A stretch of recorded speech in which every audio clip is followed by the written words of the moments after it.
Jenny.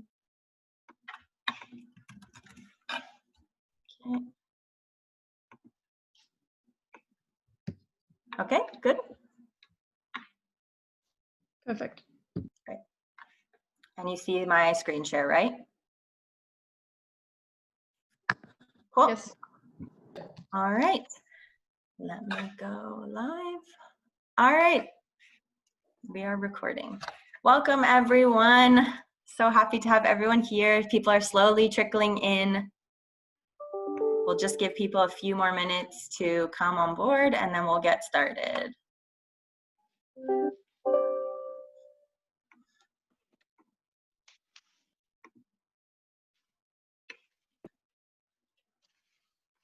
Just so everyone is aware of how this is going to work today as well, you can post your questions or comments throughout the discussion in the chat box. You can also feel free to use your different reaction features, thumbs up, clap if you hear anything you like. So feel free to post that throughout the conversation. We will get to everything. We will get some audience questions at the end. Probably not all, but we'll try to get to as many as possible. So we'll just give people a few more minutes to come in and then we'll get started.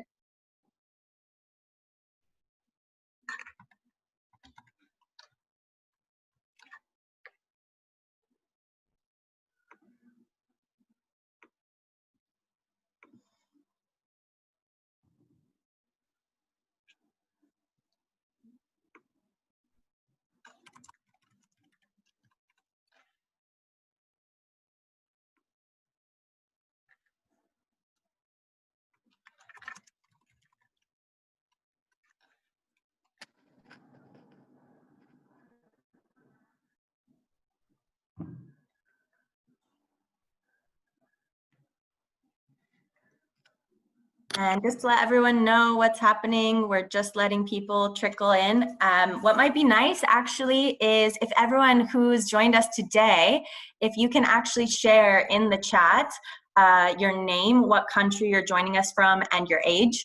Not that we're biased towards youth, but as this is International Youth Day, it would be great to see how many youth we have in the audience. So if you guys can post in the chat now, so we can get a sense of where everyone is coming in from today, it would be great.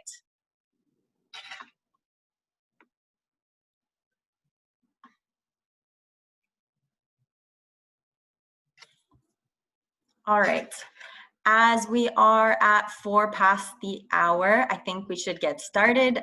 We have a tight schedule today. As you can see from our screen, we have an amazing panel of speakers lined up today. We're super excited to have you all here with us for this event. So just gonna share a few opening remarks and then we'll jump in. So thanks again for everyone for joining us today in celebration of International Youth Day. My name is Claire Sterngold and I am the Yay Community Manager at the International Trade Center. I'm thrilled to welcome everyone to this virtual discussion as part of ITC's International Youth Day activities. This year's Youth Day theme is Youth Engagement for Global Action. This theme seeks to highlight the ways in which the engagement of young people at the local, national, and global levels is enriching national and multilateral institutions and processes, as well as draw lessons on how their representation and engagement in formal institutional politics can be significantly enhanced. To that end, we have gathered together an exceptional group of young game changers to speak today about their stories and how they are driving impact and creating change. A big thank you to our partners for this virtual discussion, the Youth Alliance for Leadership and Development in Africa, also known as SALDA, and the Commonwealth Youth Council. Big thank you to Abina Dugan, who is the Vice Chairperson for Partnership and Resources for the Commonwealth Youth Council. She is the official representative voice of more than 1.2 billion with a B, young people of the Commonwealth, and she will be our esteemed moderator for today's discussion. Some logistics as well before we get started. Please keep your microphones on mute at all times. If you like or agree with anything that you hear, you can use the function to clap or thumbs up throughout the discussion, as well as please, please, please share your questions throughout the discussion. Don't wait until the end. We will try to get through as many audience questions at the end as we can. Now, without further ado, I'd like to hand it over to David Cordobez, who is the head of the Youth and Trade Program at ITC, as he's going to say a few remarks, and then we'll dive into the discussion. Thank you, everyone. Thank you, Claire, and welcome to everybody. It's a very impressive crowd. I can see numbers growing up on the screen. Welcome to this International Youth Day. So as Claire mentioned, I'm David Cordobez, and I'm the head of the Youth and Trade program here at ITC. Working from home today in view of the circumstances. Yeah, it's been now several years that we have this program at the International Trade Center, and I was told I only have 2 minutes, so I'll go to the point and just a few thanks messaging. I mean, first of all, I would like to thank our partners again. Claire mentioned them. I have the Commonwealth Youth Council and the presence of Avina, so thanks for moderating this session, Avina, really appreciate. Also, the Youth Alliance for Leadership and Development in Africa, YALDA, who's part of this special day with us, and the UEFA Foundation for Children. There will be several events today during this day, this special day for us. And the UEFA Foundation for Children, this afternoon, there will be the launching of a toolkit for youth in terms of life skills, in employability and entrepreneurship. So using football as well for skills development.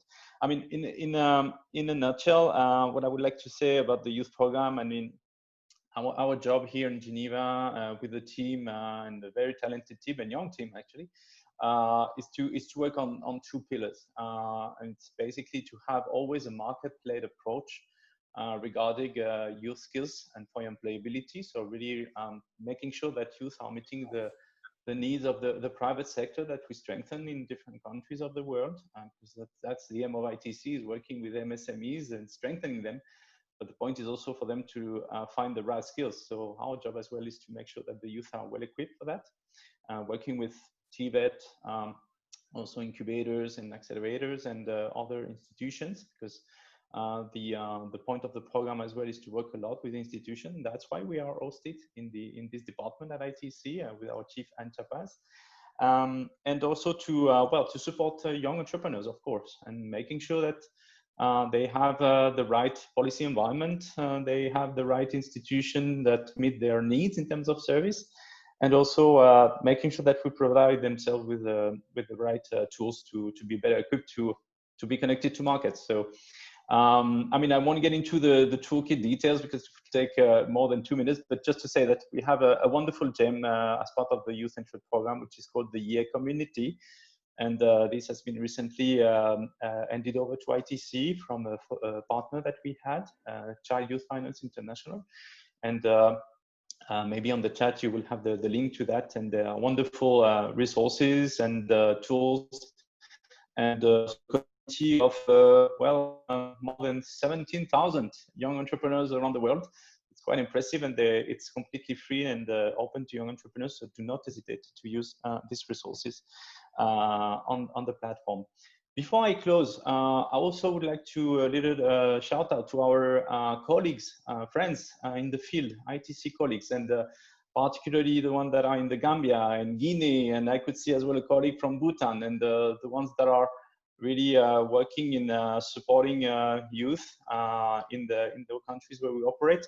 And these are our eyes and ears and feet in the ground, and we really thank them as well for the support for this day. And I mean, the day-to-day activities that we have, and we're really glad to have them today as well. So I'll stop here. Sorry, Claire, it was more than 2 minutes, but again, enjoy this session, enjoy the day, and the International Youth Day, and thanks again for your presence today. Thanks, David. All right, let's go. Abena, over to you. Okay, so happy International Youth Day to everyone across the globe. My name is Abena Dugan. I am the Vice Chairperson for Partnership and Resources, and I'm with the Commonwealth Youth Council A lot of people have heard about the CYC, but people are just wondering what we are about. So CYC, we represent over 1.2 billion young people at the pan-Commonwealth, national, and also mostly at the multilateral level. Our main aim is to empower young people, amplify their voices, and represent the marginalized society. And we do so with our policies. So we have our economic agenda talking about youth employment, how we are mitigating against that. We have our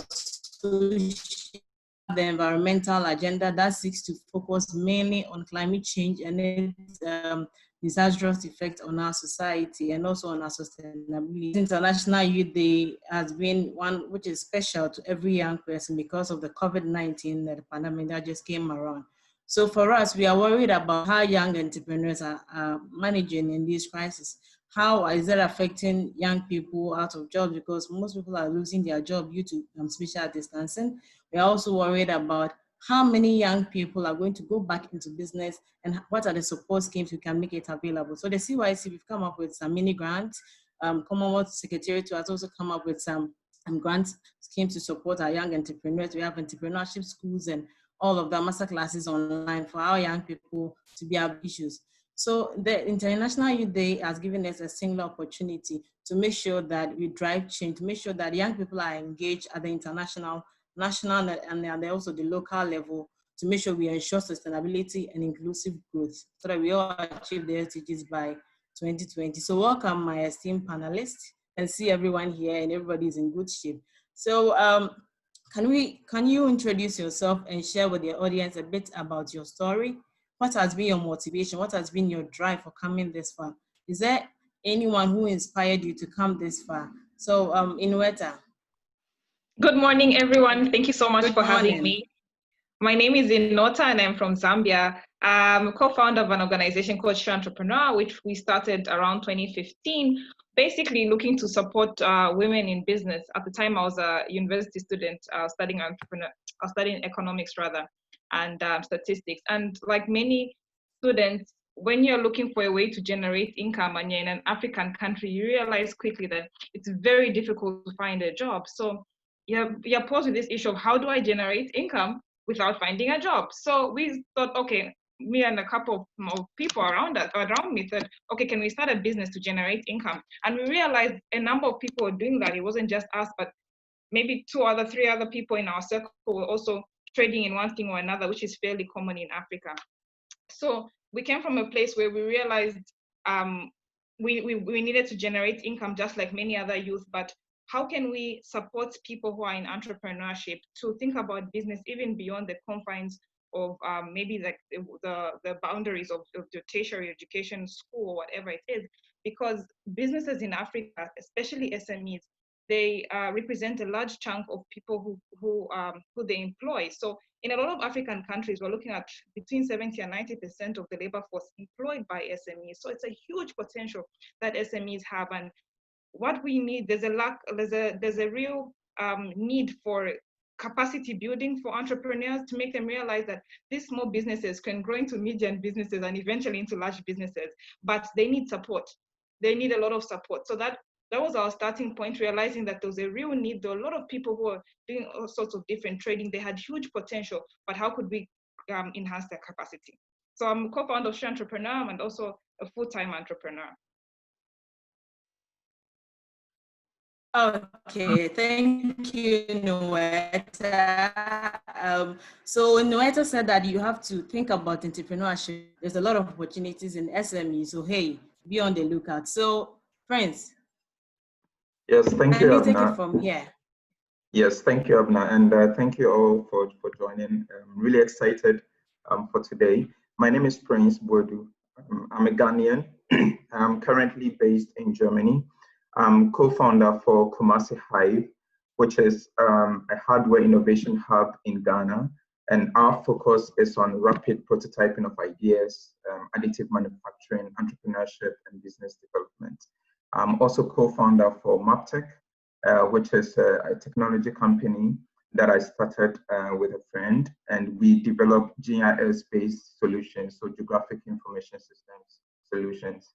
And I wear kind of two hats as an entrepreneur and a full-time supply chain professional. So in Germany, I work as a supply chain manager for Procter & Gamble. Now, my journey actually began back in high school when my friends and I used to sell mixtapes to our colleagues and our friends. And then from there, when I went to the university, in my second year, I started my first social enterprise called Evolve Africa. Now, the vision that we had was to train young people coming out of the university with skills, needed skills, basic skills like how to prepare for an interview, how to prepare your CV, how to be entrepreneurial minded, and so forth.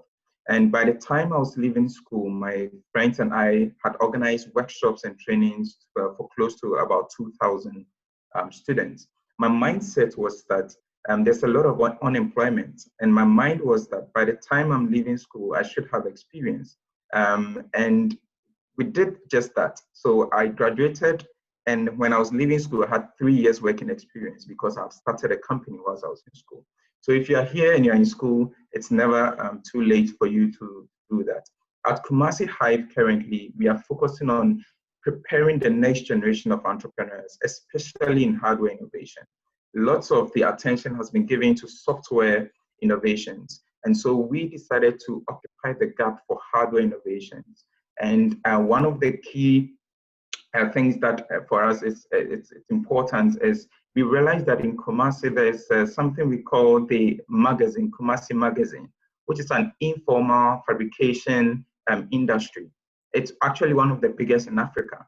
So we partners, for example, with this informal sector, just as Inota said, to be able to train them in certain new skills, new technologies to be able to solve our problems.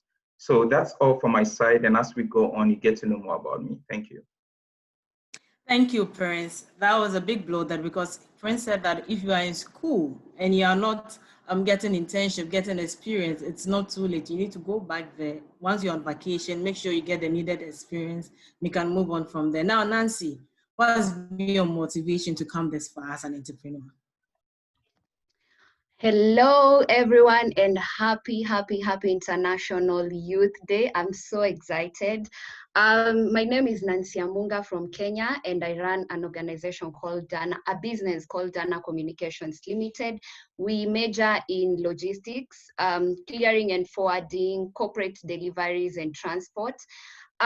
So this is my story and how I got into business. When I was growing up, I didn't really picture myself being a business person. I pictured myself being a news anchor.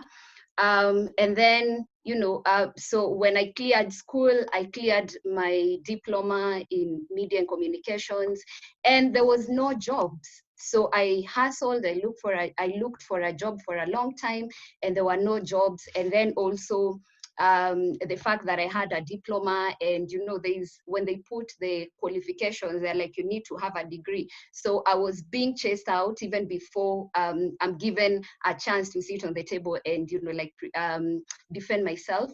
So I decided, instead of crying, unemployment is such a major issue in this country, and I think the world as a whole. So I decided, why don't I be part of the solution? And that's how I started my business. When I started my business, that was in 2015, I didn't have any mentors. So, when you're very young and you attend conferences to meet people, to get new ideas, I attended this conference and they were saying they are helping young people on motorbikes. The reason why we needed motorbikes is because that's what we use mostly for deliveries. And, there's a lot of traffic, so it maneuvers, very easily in traffic. I had my 700 USD. I had, done some other manual jobs and saved. So when I went to this organization, I never saw the motorbikes until today. So whoop, I was swindled. And, so when I shared with people who are already in business, they were like, oh, well done, welcome. Now you're part of us, you've been initiated very well into business. I was like, that's so weird, but anyway. So I would like to advise young people, it's okay to fail, see it as a lesson, and always do your due diligence, because this is a business conversation also. I know at times we are so ambitious and we kind of get blinded on on, the deals that are presented to us, but always do your due diligence. It doesn't hurt to tell someone, let me sleep over it.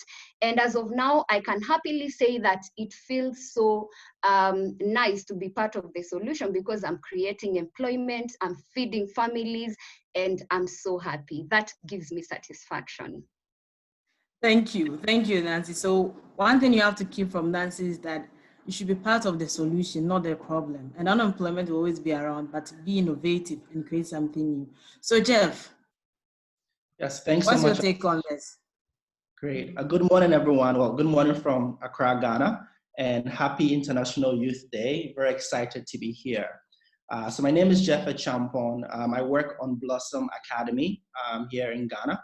What we do is we recruit and develop African data science talent with the goal of connecting them to job opportunities. So why, Blossom Academy? So back in 2015, while I was in university in New York, I came to Ghana. I was working on a nonprofit, and the goal was to come teach orphans life skills through entrepreneurship. And this experience was one of the most eye-opening experiences for me, because the orphans that we were working with, majority of them didn't want to go to school. Reason being is because they had heard stories that if they finish the university, they cannot secure employment. But this story really hit home when I connected with one of my very good friends, Peter. Peter happened to be the smartest student in our grades when I was growing up in Ghana, first grade. Every semester, Peter would place first. So it didn't make sense why he had finished the university, but he could not secure a job. So I made a personal mission to do a lot of research. I spoke to a plethora of tech startups and multinationals, and I realized that there is this apparent gap between industry and academia. And as I spoke to businesses over and over again, I realized that a major pain point was this topic of data, right? Majority of them were collecting data, but a few things were happening or were not happening. They were not analyzing the data, or those who were making sense of the data were going to San Francisco Bay Area and paying upwards $100,000 a year, right? And this didn't make sense why they would do so when there's so much talented youth in Ghana and on the African continent as a whole. So what my team and I did was, go to the universities, recruit people like Peter, who had the basic fundamentals, and skill them to become data analysts, business intelligence analysts, data scientists, and connect them to industry. But my journey to Blossom Academy wouldn't have been possible if I didn't have the work experience after undergrad. So following my undergrad experience, I went to work on Wall Street for a bit and handled data strategy, where I consulted for multinational organizations. I came to understand why data is important within businesses. And I've been able to translate those learnings to what we do here at Blossom Academy. And excited to share more of my story as we go through this Q&A. Thank you. Cole, what's been your motivation to come this far? Good day, everybody. Greetings from South Africa. Well, I firstly define myself as an alarm clock. I see myself as this big alarm clock awaking this generation of ours. I'm a social entrepreneur owning a few companies, been in business since about 2010. Activist, see myself as practically still under construction. Every day fixing a few things about myself. I believe what motivated me was my mother. We are celebrating Youth Month right now in South Africa, and my mother is this fierce leader owning an NGO that operates in multiple provinces. Why was she my motivation? Because she raised us on our own, and she showed endurance that I've never ever seen. Her actions spoke so much louder than any word that I've ever heard from a motivational talk. Right now, I'm mentoring young people all over the world, about 5,000 young people that I'm helping into scholarships. So what I basically invest in right now is seeing how I can get young people into mentorship, then move them over into training and development and creating jobs by moving them closer to that which they believe they can do. South Africa is such an amazing country. And I believe that the opportunities for young people is rife. I believe we are at the right space in the right time as a generation right now to go out there and do what we need to do. Thank you so much. Thank you so much, Cole. So one thing you can take from Cole is that you don't have to always look outside for someone to motivate you. You can look within your family, within your peers. Someone from there can really motivate you to be the change you seek. So this year's international theme, Youth Day theme, that is Youth Engagement for Global Action. We need to first understand why is it so important that youth are given a voice and placed in position. How do you think youth approach problems and solutions that may be different from our adult peers? So Jeff, what's your take on this? Yeah, thank you for the question. So, I mean, when I think of this question, I think of three things, right? And the very first one is empathy. And I say this based on experience. Launching Blossom Academy, excuse me, if I was not empathetic, I wouldn't really have, understood how to go about the solution to the problem. And the thought of knowing that what we are doing, unemployment could be my story, but I just happen to have opportunity to school abroad, makes me even more motivated to keep going every single day. Number two is mentorship, right? I believe that my mentors are the reason why I continue to experience the small successes that we see on our journey, right? Reaching out to people who've done it before, right? Reaching out to people who, are in different industries, so they share different thought processes, really helps my team and I to keep moving forward. And the last one that, Nancy briefly mentioned in her introduction is this: don't be scared of failing, that flexibility to fail. Before tapping into data science, what a lot of people don't know is that we tried different things: digital marketing, business courses, finance, you name it. And none was really kind of sticking, or none was really leading to employment opportunities. But the ability to keep getting up, after we quote unquote failed, really helped propel us get it right. And today we can confidently say that we have a 92% placement rate, right? And train so many youths across here in Ghana. So that would be my answer to your question. Okay, thank you. So remember, don't be afraid of failure. Failure is the road to success, because once you fail, you learn from it and you can go on to the next level. So now, Nancy. Nancy. Yes, sorry, I was on mute. Okay. So what do you think that young people approach problem and solution may be different from our adult peers? I think I love where this conversation is going already, and I'd look at this point in a political, politics, like angle, because at times business and politics go hand in hand. For you to do business, you need a conducive environment, and who creates the conducive environment for you?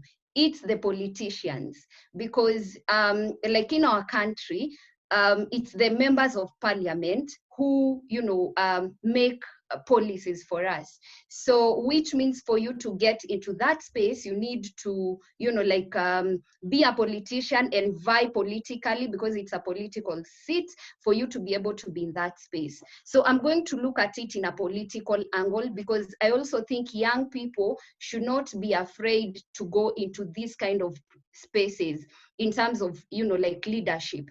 And I know there was this notion of politics is like a retirement, thing, like I'll do my job in other places, and then when I get old now I'll retire into politics. And I think that's a very wrong notion, because we need to start creating these policies right now. And I'll give an example. In the previous generation, the best advice your parents could give you was go to school, get a good job. Go to school, pass, get a good job. So this, young people can do business is kind of new thing. It's, like relatively new. And, some of the policies that we have still are policies that still favor the, big corporates. There were policies that were not meant for SMEs. And that's why I think young people need to enter into these spaces, because I have experience right now in business. I have the experience of SMEs. I know what young people need. So I'm able to give my views and say, we need to change, how to get a business permit to suit these young people. We need to change because even policies need to change with time. What people are doing in the previous years is not what people are doing right now. So I think it's very important. And then young people are very energetic. They're very innovative, among other, good things. In the chat, I just saw like we have a 55-year-old. I know you're young at heart, and thank you so much for being here. So I think young people are able to give different perspectives on how to go about different things. And I think it's also a win-win situation, because imagine an 18-year-old getting into decision-making space, into a policy-making space. This person will gain skills, will gain knowledge, will boost their self-esteem, and at the same time the adults will gain by enhancing their competencies, because I know at times we get to a particular level and then we are so complacent, so you need people to oftenly put you on your toes. So for me, I think that's the reason why young people need to be in the policy making space.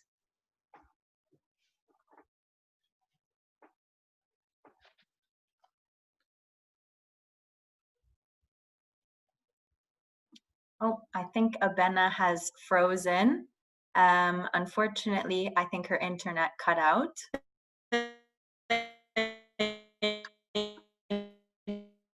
Thank you, Nancy. So one gives us more or less an opportunity to contribute public policy.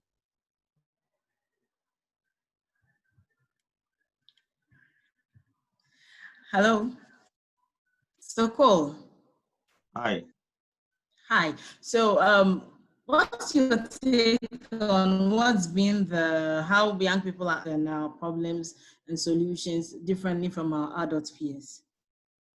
Well, I believe this question goes so much way back. I believe in school, we were taught how to remember and not think. We were taught how to remember certain things about history, but not sometimes to think on our own, to critically think on our own. We are groomed to have a job and not have a work. We are groomed to be employed and not to be deployed. I think that this is where we have gone wrong. Our voice is so important because I believe young people, I almost see them as this young lion. You know, the amazing thing about the lion is not the fastest, he's not the biggest, not the tallest, not even the smartest in the jungle, but a lion has attitude. If a lion walks onto this Zoom call right now, you would know it's a lion. You would ask questions, you would know there's a young lion on the Zoom call, and you would know I'm in trouble. Young people have the voice, the roar of a lion. And I want to, if you're watching this video right now and you tuned in from wherever, never lose that lion roar of yours. And I believe that's the voice that's lacking in politics, in government, in our social institutes. We lack that young voice of a lion that comes in there and says, listen, I'm not here because of a political deployment. I'm here because I've got the attitude, the know-how, and I understand there's a generation that needs my voice. And I believe in there is the solutions, in there is all the opportunities that we need. Great. So young people, we should know that our voice is crucial and we have the energy, the opportunity to synergize with other people, let our voice be heard in our society and also at the public and also at the policy level. This session is about inspiring and motivating others to take action. This is more or less like a call to action to every young person, every game changer out there. How do you go about doing this on a personal level? Are there any practical tips or strategies that you use to ensure your work is impactful?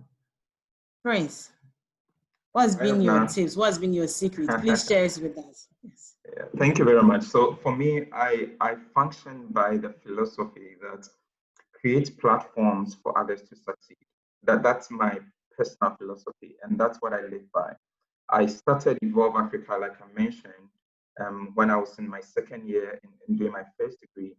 And the whole idea was to train others. I mean, I did not have it all, but I decided to rather train others to prepare themselves for the job market and to prepare them for entrepreneurship. So the key thing for me about creating impact is really having that mindset that I'm going to create a platform for other people to succeed, for other people to thrive.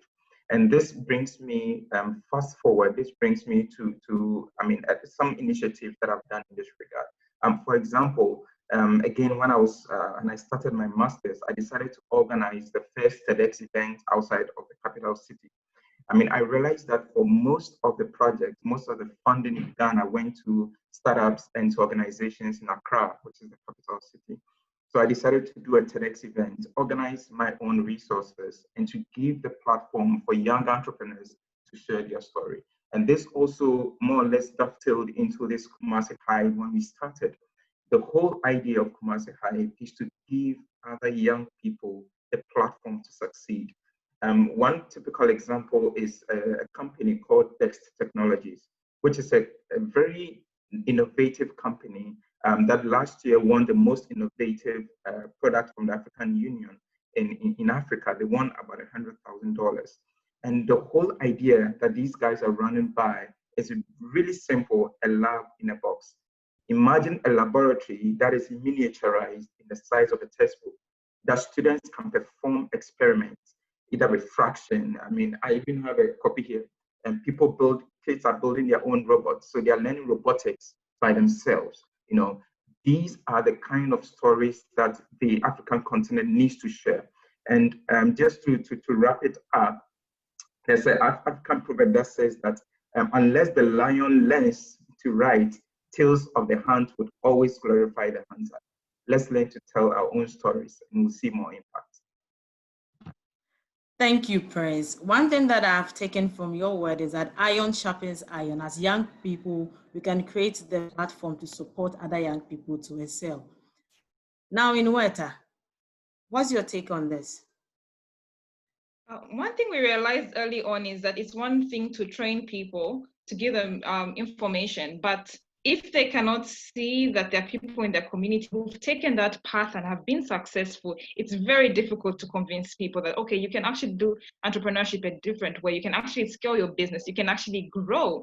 So one thing we started early on is to bring entrepreneurs, successful entrepreneurs, to come and share their stories and tell people how they started out, how humble their beginnings were, but where they are today and what sort of steps they took to get to where they are. Now we use a lot more of social media, obviously, because we can't go out into the community because of coronavirus. But the good thing about it is that with social media, you can reach even more people than you can on a one-on-one basis. And we've seen even more traction online. But also before we had Corona, we would organize meetup sessions with entrepreneurs. So there's a lot of peer-to-peer mentoring. And I think that's very important because as we've talked about in this platform, it's one thing to get advice from somebody who's so many years older than you, but if you have somebody who's your age or who's even younger than you, say, look, I started this business, I was able to grow the business, this is where I am today, that just changes the game altogether. So we do a lot of that. But also when we talk about impact, we have programs that are for people much younger. We even have programs for people in primary school. One thing we realized is that when you work with teachers, for instance, then you're creating even more impact because a teacher will probably teach maybe 30 or 50 pupils in 1 year, and the next year even more. The numbers just keep increasing. So using platforms like number one, social media, peer-to-peer mentoring, and also using people as agents in their community who already have impact and already have contact with so many more people. So your work is not just me talking to Abena, but how many people can Abena reach with the information that I'm able to provide to her? Thank you, Nota. One thing you should know is to take good use and make good use of the social media. Seek for peer mentorship. Let your other peers to encourage you. Jeff. Now, Jeff. I'm here. I just forget that it's on mute. My apologies. Yes. So this is a really good question, right? And what initially comes to mind is self-awareness, because I genuinely believe that you cannot truly inspire if you're not aware about yourself, right? So figuring out what are your strengths and how can you use that to inspire others. And we'll give an example. So I really loved Inota's point on social media. I believe about 2 years back, I used to interview a plethora of entrepreneurs across the African continent. I was not based in Ghana full time, and I was just very curious to learn about the innovations happening here and reach out to them via LinkedIn. I had a set of questions. I'll talk to them, and I'll share these learnings through LinkedIn LinkedIn articles. And these were essentially thought leadership. And this helped transform the amount of impact that I could have ever had. Because people commenting, people reaching out to me, people wanted for me to expound on what I meant by, a certain paragraph in that article. And this really created a network effect where I was able to even meet more people than I thought I could meet. So I believe the more you impact others, right, the more that your presence even felt.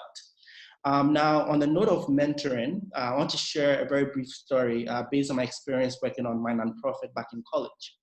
I remember coming to Ghana, as I briefly mentioned before, and we were working with a bunch of orphans in a place called Kaswa here in Ghana. And it was a 3-week program. We finished, we packed our bags, we left.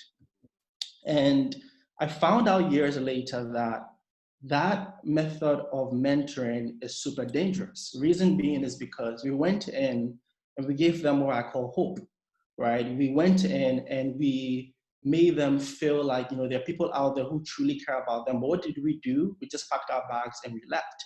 So there was no long-term kind of relationship happening there. And that taught me one fundamental lesson, that short-term mentoring is more dangerous than no mentoring at all. So when I think of mentoring today, sure, I think about scalability, but also think of depth over breadth. How do I actually meet with someone, a young adult, just like myself, coach them right through the basic principles, help them through their career paths, and how do I instill in them the thought that it's important for you to pay it forward? Because once you actually understand that and you pay forward to someone else, it becomes this network effect, and the impact can even reach more people. So that's what I have to share when it comes to that point. Thank you, Jeff. One thing that you should take from Jeff is that do a SWOT analysis. Capitalize on your strength. Be self-aware and motivate yourself to move on to the next level. We all know that starting and managing a business is really Herculean, and then it's not an easy task. And apart from your own commitment and effort, startups need immense support from different actors in the ecosystem. Example is the TVET, incubator, innovation hub, trade promotion organizations, and etc. What are the role of these stakeholders in enhancing the ability of young entrepreneurs to engage with other youth and support their community? Now, Nancy, you are a businesswoman. Can you share with us your view on this? I think to manage a business, you need different skills to do that, because starting a business can be easy at times, but how do you make sure that you go above the 2 years? Because research says that most businesses fail between 2 to 5 years. So how do you make sure that you go above the 5 years? So I think it's very important, and young people need skills. Young people need capacity building, technical skills, and also incubation. And and I think I'd have a challenge also, for government. I know they are trying for governments. I know they're trying, but we need to set up cheap or affordable incubation, because most of the incubations that we have are very expensive, and most of them, like we said earlier, are in the capital cities. So how do people or young entrepreneurs in the rural setup access this kind of incubation, or even TVETs? But if like the Kenyan government has really tried, because right now we have lots of TVETs everywhere. So I think it's very important for young people to get the technical skills, to get capacity building, and also market for their product or services. And I am so glad right now in Africa, we are talking about the Africa Continental free trade agreement, but this is going to present a lot of opportunities. But the question is, are the young people ready in terms of, do they have the capacity to take on to those kind of opportunities? So I think it's very important for us to have these kind of institutions. Thank you, Nancy. It's really crucial that these institutions are in place to support young entrepreneurs. Prince, with your work with Kumasi Hive, you are into innovation and acceleration. What can you share with us?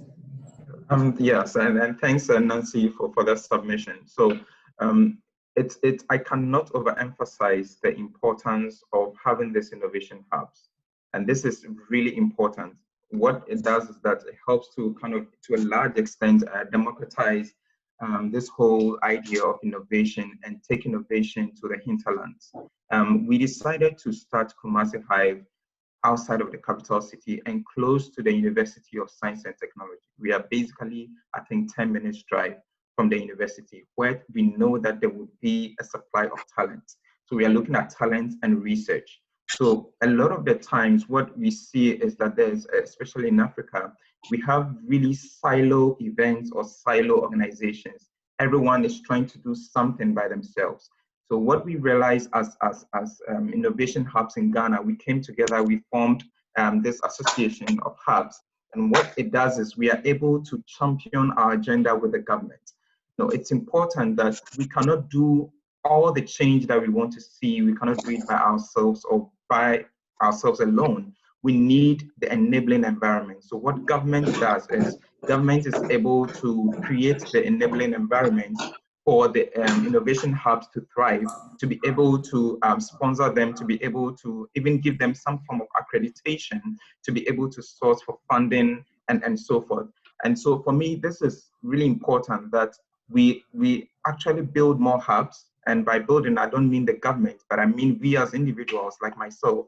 I mean, a little background, when we started Kumasi Hive, my co-founders and I had put so much money into renting the building that we were homeless for like 3 months. So I was living in the hive. That's where my co-founder and I lived. We lived in the hive. So during the day, we are innovators, and at night we have to sleep, find a room somewhere in the hive to sleep. And this happened for like 3 months. And so it only tells you that, look, as young people, let's always have the mindset to create a platform for others to succeed and also help to grow this ecosystem. No ecosystem can thrive by themselves. We need other players. Thank you, Prince. So no ecosystem can strive by itself. We need other players and young talent to come on board for it to strive. My question is, in times of crisis such as the COVID-19 pandemic that we are all in now, what can young youth leaders, young people do, or young entrepreneurs do to drive change and create impact? Cool. I'd like you to have the first bite of this. That in times of such a crisis, the crisis that COVID-19 has presented, what can youth leaders and entrepreneurs do to drive change and create impact, even if we are having social distancing? How can they create impact at their community level and at the national level in this time of crisis? Go. Abena, I think for some reason Cole may have dropped off the call. He's just joining back in now, but if you want to give him 1 minute and then go to Inota. Perfect. Inota. Okay. So during the coronavirus it's an unprecedented thing, but it's brought with it, I think, a lot of opportunity for youth to make their voices heard. A lot of times as youth, we want to change the world overnight, but I like to say start small, start in your community. If you see there's a need to maybe sensitize people more about corona, start with telling people in your family about it. Start with telling people in your neighborhood about it. One of the things we've seen in Zambia, for instance, is some people may not truly understand just how serious corona is, but also not really believing that it's a disease, right? So there's a need to sensitize people because we are exposed. We are seeing online just how many people are dying from it. So I'd like to say first start in your community. raising awareness. Also use platforms like social media to sensitize people.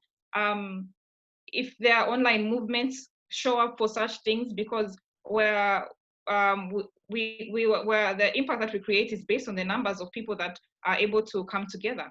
And when we talk about entrepreneurs, this is a time for entrepreneurs to think outside the box and to adapt their business models to what the market needs right now. I'll give you an example. For instance, if you're a tailor, for instance, so a designer, and your focus is on making animal print designs or animal print garments. During time of Corona, you can add on face masks, for instance, because you know that there's a demand for that. And rather than just sticking to this one thing that you've done for all these years, can I add on this because people do need this? If you're a store that sells cosmetics, you need to add sanitizer as well, because your clients need sanitizer. They will buy sanitizer from you when they come into the store. And just being more flexible, not just sticking to what you have done in the past, but also adding on things that are now relevant due to coronavirus. Also, I think a lot of businesses have seen that they've had to change their model, whereas before you could go out and deliver your things left, right, and center. Now you have to work with maybe a delivery company because you need to social distance. You can't go out there in public. So I think the crisis has made us realize that we have to adapt our business models, but how can we adapt them? In adapting them, we're actually working together with other players to ensure that our businesses still survive during this coronavirus. Thank you, Nota. So we have to think outside the box, adapt your business model to meet the current need. You have to be innovative as a young person in this crisis. Cole.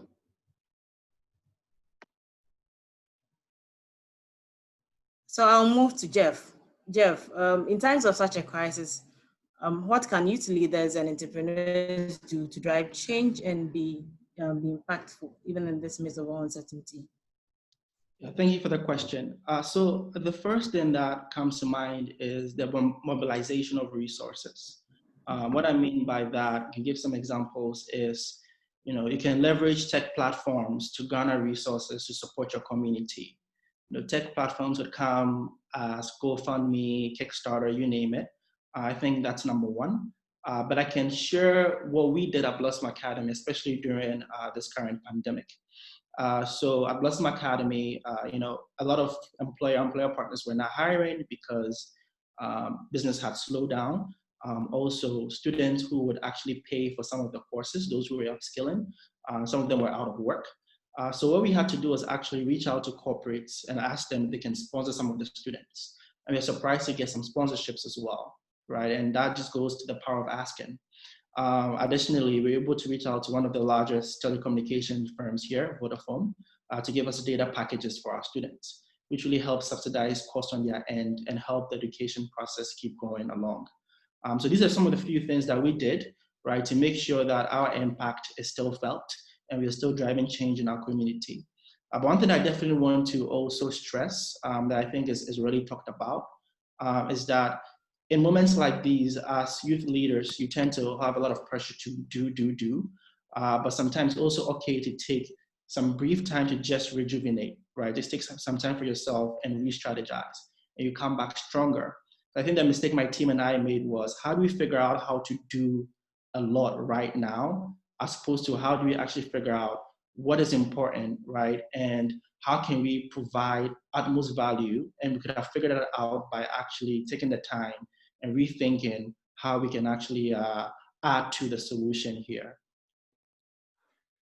Thank you, Jeff. So you have to take a step back and re-strategize if you're a business person or you're into anything during this pandemic. And you also make sure that you bring other people who are also innovative on board. Thank you, Jeff. So I'll move to my next question.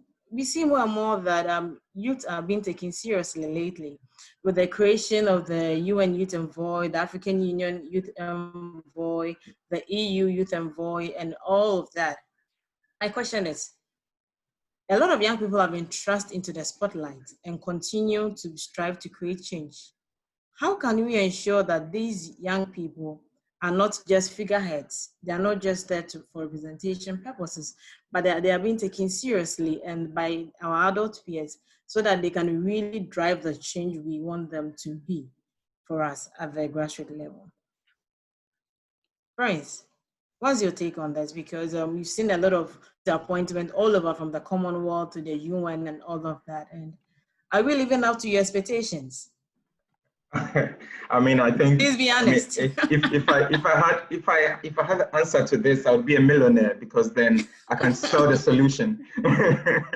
But I don't have all the answers. But what I know for sure, Abina, is that, I mean, there's a lot of talk about, peer-to-peer mentoring and so forth. But let's not forget the importance of also learning from the generation that is ahead of us. It's really critical for me that, look, no matter how passionate and invigorated we are to cause change and to see a lot of change and so forth, we still need the generation that is ahead of us, the older generation.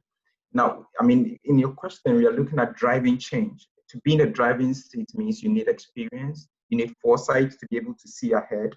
You need a skill as well. You need experience. You need to understand even the terrain that you're driving the change on, right? And I mean, you should realize that when you're driving change, you're in a leadership position. Other people are looking up to you. As a driver, if you're driving a bus, you have a lot of people whose lives are dependent on you. And so it's important for me that if you're youth, I mean, in this call, it's important that you understand that it's good to have peer-to-peer mentoring, but have someone who is also ahead, someone who has done it, someone who has been there. Right? And this is, for me, the most important aspect of this youth driving changes. Otherwise, what is going to happen is we are going to have viral, leaders. So people who just go viral, people who just get onto magazines and so forth, but do not cause any real change. I believe strongly, and it's my philosophy, again, is that a lot of times I even prefer to work behind the scenes. Most of the initiatives, most of the projects that is happening, for most of them, I'm either the person who got the funding or whatever, but I don't fancy just putting my name or my face on it. It's important that in the midst of social media era, we learn to actually work and not just publicize. The very little strides we make, we want everyone to hear about it. We currently launched this solar taxi. So it's really the first of its kind in Ghana, where we partner with the MasterCard Foundation to actually provide employment through providing solar-powered vehicles for young women and for young people. I mean, these are initiatives that we are doing, but we could only do it when the government gave us that accreditation. The generation that was ahead of us believed in us. They had a youthful mindset and youthful thinking to support us. Thank you, Prince. Thank you. So for us youth leaders out there, we need to have a vision and knowledge of the past, and we have to learn from our forefathers and those who have been in position before we came in, so that we can really be impactful for this generation. And it's not just being a figurehead, it's also about driving the real change that our people we are in to represent. Enota. I'd like to say that a number of global agencies now are seeing the need to add youth to dialogue, and that's something that we can't ignore. I'll give you an example. Last year, I participated in two public forums. One was by the European Commission, which is a huge, they give a lot of funding to African projects, and they wanted youth to come to the scene and speak about what sort of projects should we make for youth? What sort of funding should we put towards education? Should we put towards entrepreneurship projects, and so forth and so on? And I think that is very important, because a couple of years ago, you'd have no youth on platforms like that. It would just be the technocrats or people who are in the organizations already formulating policies or formulating programs for youth. But also last year, I also participated in some research work by Restless Development at the University of Cambridge that was looking at how are youth in Africa getting by? How are they getting by in terms of entrepreneurship, in terms of employment, and so forth and so on? And it was so important to have youth who are on the ground giving our input into what's happening, and that input is now going to be used to inform policymakers. So I think that there's a lot that is being done, and it's now about youth rising up to the occasion and making themselves available to participate in such work that youth know so much about, because I think organizations are looking for youth who are available to give their input, to provide their input, and also just to to contribute to the work that they're doing, which in turn is going to help our youth programs in future. So I think it's not just about being a figurehead, but organizations do want to bring youth to the table. Thank you, Nota. So young people should be available for meaningful engagement, because mostly there are slots and opportunities for us, but we are missing in action. So we need to be available so that we can meaningfully engage and be part of the whole decision-making process. Thank you, Nota. Cole.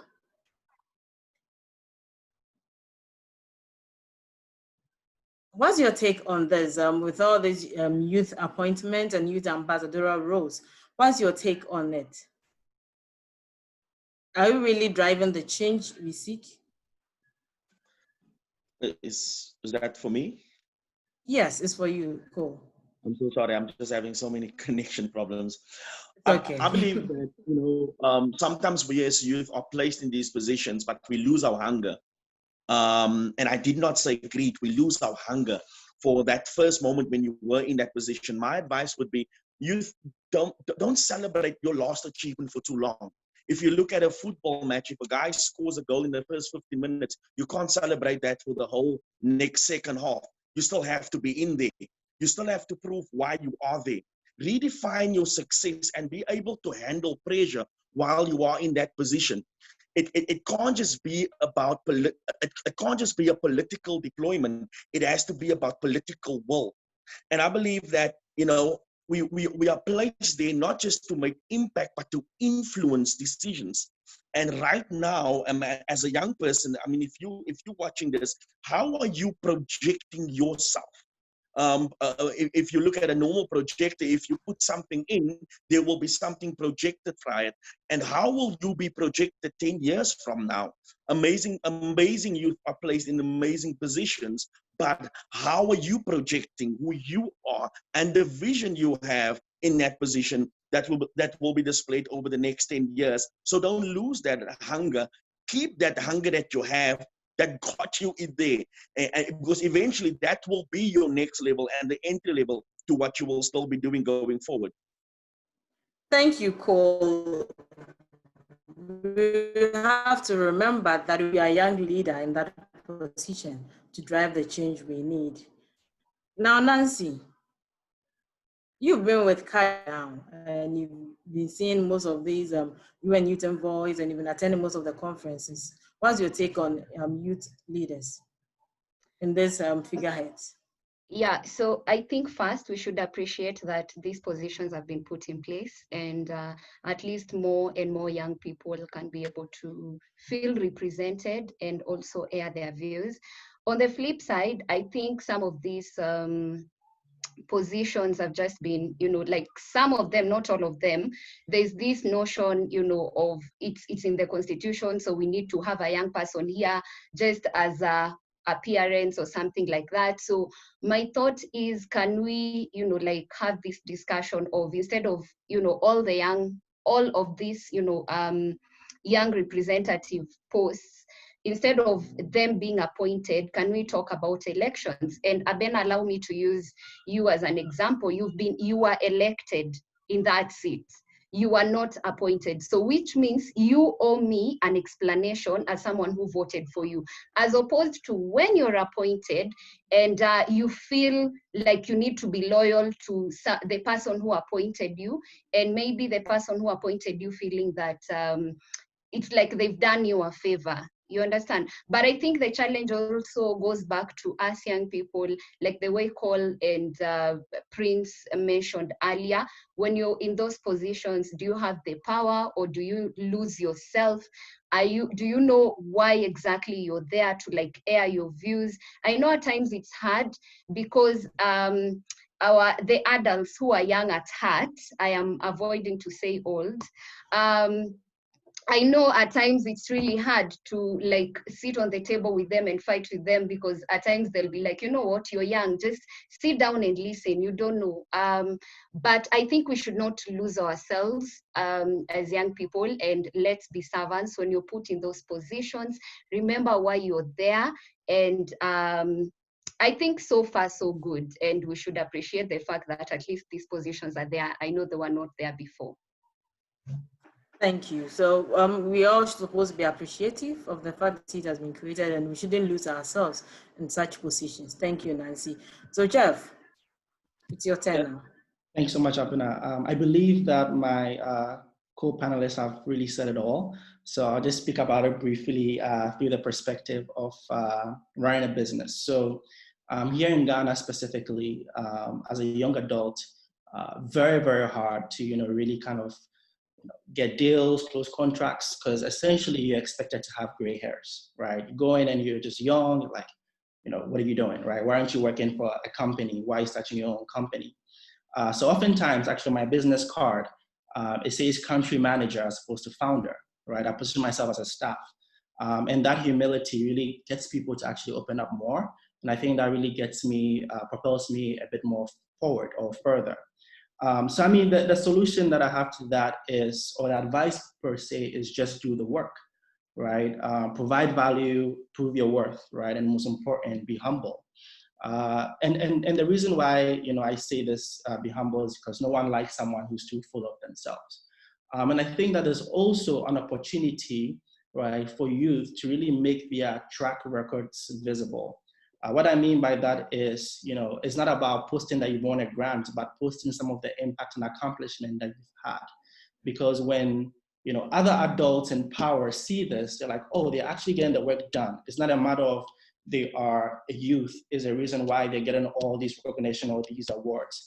But when you actually prove the value and prove your worth and you make that visible, I believe that you tend to earn that respect a lot more, and you're able to move forward faster.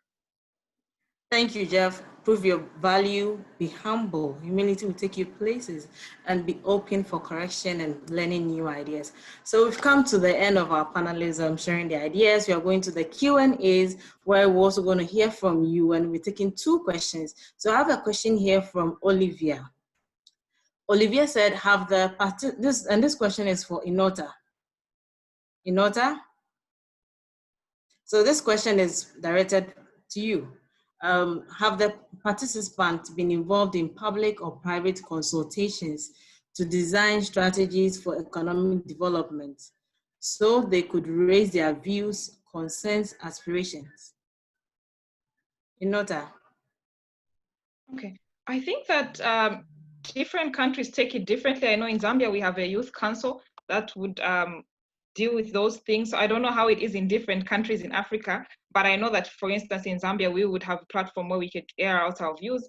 I know if you deal with activism on a global level, there are a number of groups that, or organizations that have voices from youth. I once participated in what was called a Youth Power Project under Restless Development, which was a group of youth-led organizations from different countries in the world. And one of our roles was to create a voice for youth movements around the world, and it was a unified voice. So if we're advocating about one particular thing, be economic empowerment, it could be an SDG-related movement, would raise voices with youth around the world and make our agenda known. So I think that there are spaces both on an international scale and also locally in people's particular countries, but you'd have to know which country you're in and what sort of opportunities are available. And I've seen there's a question that said, could you please send a link to this platform? I just want to encourage people, there are websites, for instance, like Opportunities for Africans, or Opportunity Desk, for instance. If you go to those websites, they post opportunities every single day. So you can get information there. Okay, thank you for that. So I'll take the next question, and this one is directed towards Nancy, because Nancy, you are into logistics and transport. Chatterjee to everyone that is blockchain the answer to the problem in the global logistics? Is blockchain the answer to the problem in the global and the logistics? Yeah, sorry, Aben, I was on mute. I think that someone said that's the most used phrase in 2020. You're on mute, put your mic on. Yeah, so I think blockchain is, like also technology, and I think we, like use a lot of technology in logistics. Like example, what my company does is at times last mile delivery. So people shop online and we deliver for them at their doorstep. And, like this is facilitated by, by technology, because they're able to go to websites and shop, and at times they don't even know the person who they are buying from, or the seller does not know the person that they're selling to. So yeah, I think in one way or another, I think it's, like it's needed in logistics. Okay, thank you. So my next question is for Cole. Cole, are there any particular avenues that youth can use to really influence policy in your experience? What are some of the avenues available that young people can use to influence policies? Well, I believe social media plays a crucial role. We tested something not so long ago and impacted quite a few thousand young people to it. But I believe also it's about impacting, or it's about connecting three dots. If you want to really impact policy, it's about connecting the people factor, the program factor, and the strategy factor. It's about getting those three to work or coincide and harmonize together. If we really absolutely want to see a change in policy, how does those three, from a economic, from a political, or from a social perspective, how do they speak together? Almost, I would want to almost say from a band perspective, if there was a three-piece band, how do the people factor play together with the strategy factor, with the current program? Sometimes there's a huge imbalance with those three in a variety of companies, countries at the moment. And I believe that is a good place to start if you want to impact policy change. Okay, thank you. So for me, from the Commonwealth Youth Council, I also like to share my experience with everyone. And when it comes to policy influencing and also contributing to policy dialogue, we start from the global level, because we have a lot of opportunities to be at the UN, to be at the Commonwealth level, to contribute to the policies that are drafted at a higher level. And then at the national level, I think that young people, we should make ourselves available to be part when they are forming committees. So we need to negotiate, make sure the young people are mainstream into the policy dialogue so that they are part of the public processes. Also at the community level, we have to make sure that at the local level, at the district level, we are giving the voice, we are giving the space. Mostly I tell people that if you don't have the space, you need to create it. You need to always go there and make yourself available that, hey, I'm ready for meaningful engagement. And trust me, if they know that we are mobilized, if they know that we have a voice, they will really invite us to be part of the discussion. But one thing, this year's International Youth Day is about youth engagement. One thing that I would like to share is that we need to understand youth engagement today, because most governments, most international organizations still have issues with how they can really adequately engage their people to get to their grassroots. So I think that first, we need to identify the driving issues that young people are expressing their interest in, especially online and other avenues. Two, we need to accept why and how young people, we feel alienated from public institutions. We feel there's this mistrust about public institutions. I think that our government needs to really accept that. And three, there needs to be an audit and evaluation of institutions to know how they are engaging young people, to know how young people are being instituted in the whole policy making processes. So this is my little bit. And my last question goes to Jeff. And as we discuss, what has the role being created for youth leaders to promote engagement? Thanks, Abunai. So the question is, what are the roles created for youth leaders? So my question is, what is the role of Youth Chamber of Commerce or similar organization in assuming their roles to raise the voice of young entrepreneurs and managers with the public and private sector?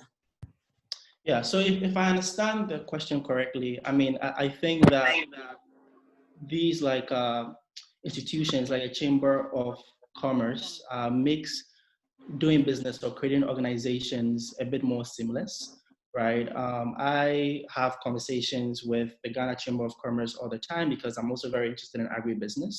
And thinking of like what are opportunities to, export, value-added products. And by actually engaging me in conversations and actually walking me through the steps that other people have taken has been very helpful, right? And kind of, quote unquote, opening my eyes to a whole new world. So I think that, these kind of institutions that exist today essentially make the environment for doing business for youth more enabling. But unless youth realize that they have the opportunity or the path to actually approach them and seek support, they will never get that support system, right? And you need to have that confidence to go to them and say, hey, this is what I want to do. This is what I've heard you do. And there's always going to be someone out there who would assist you. My philosophy, I've always been that if you really want something, you're not going to 100 doors, at least one door would open and would actually give you the way. So that's kind of what I have to share in regards to your question. Thank you. And Prince, now Prince, can you take the last bite? Do you see the role of youth chambers of commerce or similar organization in assuming this role, or to raise the voice of young entrepreneurs with the public and private sector? Yes, for sure. I believe so much in having a stronger voice. I mean, I like Proverbs. There's a proverb that says that if you want to go fast, you go alone, but if you want to go far, you go together. So definitely, I mean, even in the area of business, we try as much as possible to form trade associations and so forth to be able to have a better bargaining power, to be able to negotiate better and to get better deals. So definitely, I see the youth or these trade associations and coming together for a better, let's say, stake in global affairs and to be able to have that kind of stronger voice to be heard. What is important for me is that in as much as we are doing all this, again, the caveat is let's be ready as youth, right? It's for me, the work I do, I interact with a lot of young people, and a lot of the young people, in spite of their zest and all that, they are just not ready. I mean, there are people who want to, as said by Jeff, there are people who don't even know, they want to get into agric, but they don't even know who the Minister of Agriculture is, right? I mean, these are things you need to give yourself that time to build yourself up, right? You need to learn the secrets of the trade you are in, find as much information as possible for whatever you want to do, build your capacity up, and then when you stand before people to actually talk or to speak or to demand something, it makes sense because you know what you're talking about. Thank you. Thank you for all the brilliant submission, and I'll be handing over to Claire now to continue from here. Thank you, my panelists. Thanks so much, everyone, and thank you to Abena. You have done an amazing job. We really appreciate your participation and that of the Commonwealth Youth Council. Thank you to all of the amazing speakers. I'd really love to get a final group photo if that's possible. So if everyone can turn on your video so we can take a quick screenshot just to get an idea of all of these amazing young people, and as Nancy, I believe, said, those that are young at heart, it would be really great. So I'll just give everyone a minute and then I'll take this screenshot. So 1, 2, 3, smile. Oops, that's the wrong button. Sorry. Not paused. A minute. Yes, good. Smile, smile, smile. Okay, perfect. Thanks so much, everyone. We really appreciate it. So I'm just gonna actually ask everyone on the panel, including Abena, to answer one final question before we let you all go. I think it's a really important question. If you could give one piece of advice to your younger self at the beginning of the journey that you're on, what would it be? So I'll start with Abena. If you can just, in 30 seconds, what would you tell your younger self? Much more patient, humble. Because with my journey coming this far, most of the things, some of the opportunities I missed because I felt I wasn't patient enough. But now, coming down and knowing all these things and learning from it, it has really shaped my path, and it's given opportunities to work with the African Union Commission, the Commonwealth, and with my government. And I always say that as young people, we can still strike the change we want at our community level. It's never too late. So be patient, be humble, and always remember, be open for correction and learn new things. Thank you. Amazing. Thank you. Jeff, 30 seconds. What would you tell your younger self? Great. So I'll share a very brief parable. I got it from this book called The Grit, where there's a story of these 3 bricklayers. A man approached them and asked them, what are you doing?